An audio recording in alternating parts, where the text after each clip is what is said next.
Now I'm going to give you a demonstration on the tibia and the fibula. Let's do the tibia first.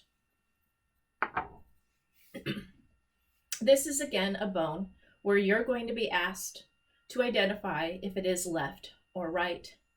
And you should always remember your anatomical position.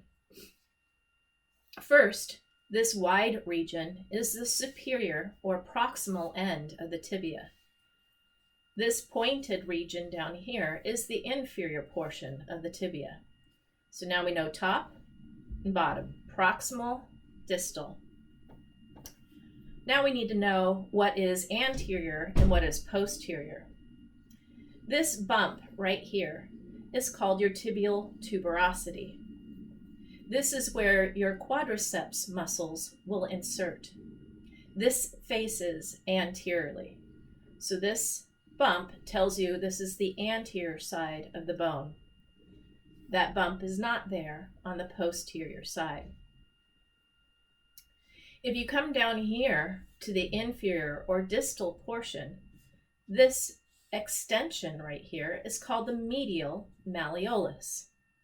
So if you now know what is superior and inferior, anterior versus posterior, and the medial malleolus tells you that should be on the medial side of your lower leg, this would be a right tibia. Other structures that you are asked to know about are these flattened regions up here. This side is the medial condyle. That side is the lateral condyle. How did I know that? Because the medial condyle has to be on the same side as the medial malleolus. It might be on your hit list, but this extension of bone in between the two condyles is called the intercondylar eminence.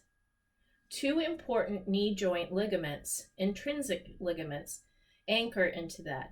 They are called the cruciate ligaments, meaning to cross over. So you have an anterior and a posterior cruciate ligament that anchor into the intercondylar eminence. Now let's move on to the fibula. The fibula has this end, which is wider, and it has this end, which is more narrow. And if you look at it from the side, this end that is more narrow and pointed, I like to think of it as the spear part of the fibula. If you were in the Hunger Games, you would want to throw that sharper side versus this more blunt side. So the more slender side is called the lateral malleolus, and this more wider side is the head of the fibula.